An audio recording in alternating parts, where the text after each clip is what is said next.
अगर मैं आपको कहूँ कि एक सरकारी फैसला और एक यूएस मूव आपके पोर्टफोलियो को डबल भी कर सकता है और आधा भी। सेबी का नया रूल, आरबीआई एक्शन और यूएस गोल्ड रिजर्व पर ग्लोबल स्पेकुलेशन, ये तीन चीज़ें मिलकर मार्केट में बड़ा मूव यानी तेजी या गिरावट ला सकती है। नमस्कार दोस्तों, निफ्टी 50 क्विक अपडेट चैनल पर आपका स्वागत है। मैं हूं आपका होस्ट संदीप नेगी। आज हम हाल ही में हुए कुछ बड़े बदलाव का गहराई से विश्लेषण करेंगे, जो डायरेक्ट असर डाल सकती है आपके पोर्टफोलियो, आपकी ईएमआई और बाजार के माहौल पर। वीडियो को आखिर तक जरूर देखना, क्योंकि ये वीडियो के लास्ट में मैं बताऊंगा कि अगला रियल एस्टेट बूम कहाँ बन सकता है। सबसे पहले बात करते हैं सेबी के नए प्रपोजल की। सेबी ने म्यूचुअल फंड गिफ्ट कार्ड का कॉन्सेप्ट इंट्रोड्यूस किया है, जहां आप 10,000 तक का इन्वेस्टमेंट गिफ्ट कर सकते हैं और साल में 50,000 तक इन्वेस्ट भी हो सकता है।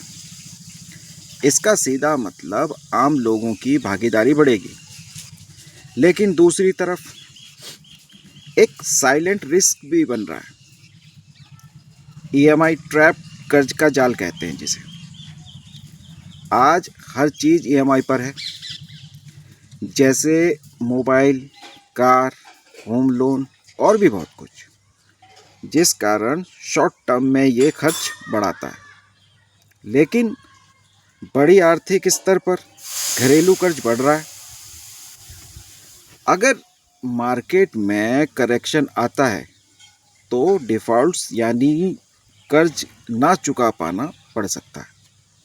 अब बात करते हैं गोल्ड की, जो अनिश्चितता में सबसे ज़्यादा स्ट्रॉन्ग रहता है। इंडिया में गोल्ड प्राइसिंग यानी सोने की कीमत IBGA बेंचमार्क मानक से प्रभावित होती है, यानी global price plus demand final price. अब सबसे बड़ी चर्चा जो है कि कुछ ग्लोबल एनालिस्ट मानते हैं कि यूएस अपने गोल्ड रिजर्व की वैल्यू रिवाइज कर सकता है। अगर ऐसा हाइपोथेटिकल जो सिनेरियो होता है तो करेंसी मार्केट में वॉलेटिलिटी, तेज उतार चढ़ाव आ सकता है, डॉलर वीक हो सकता है या कैपिटल फ्लो बदल सकता है। ट्रेडर्स के लिए जानकारी कि वह गोल्ड चार्ट पर 200 EMA और MACD पर नज़र रखें। यहाँ स्ट्रॉन्ग ब्रेकआउट आ सकता है दोस्तों। करेंसी मार्केट में बड़ा मूव आया है। रुपया जो है 95 के पास जा रहा था, तभी आरबीआई ने हस्तक्षेप किया, सट्टेबाजी पर कंट्रोल लगाया। तो रिजल्ट क्या हुआ? रुपीस जो है स्टेबल होकर 93 के आसपास आ गया।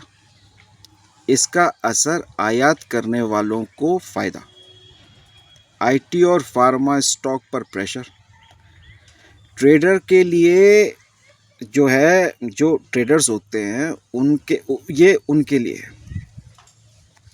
ट्रेडर्स के लिए है कि आरएसआई और ट्रेंड पर जरूर नज़र रखें।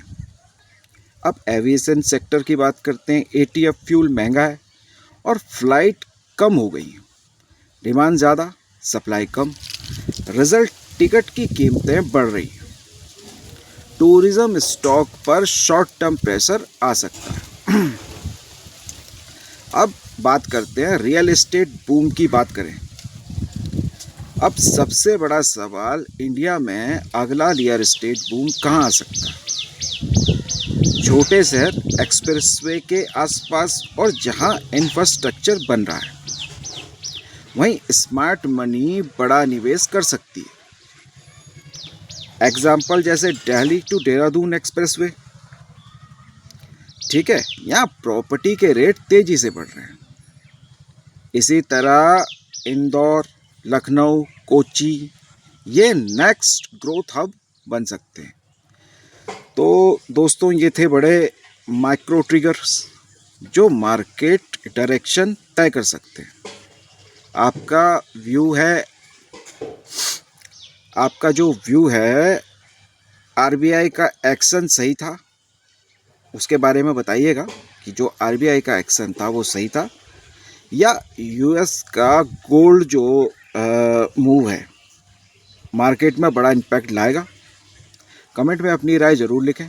अगर वीडियो आपको यूज़फुल लगा हो तो वैल्यू ज़रूर दीजिएगा, और लाइक, सब्सक्राइब, बेल आइकन दबाना मत भूलिएगा, क्योंकि मैं ऐसी ही यूज़फुल जानकारी आपके लिए लाता रहता हूँ। और stock market daily update analysis, pre market update analysis और closing market analysis video daily मेरे चैनल पर मिलती रहती हैं। दोस्तों, अपना ध्यान रखिएगा। धन्यवाद। जय हिंद।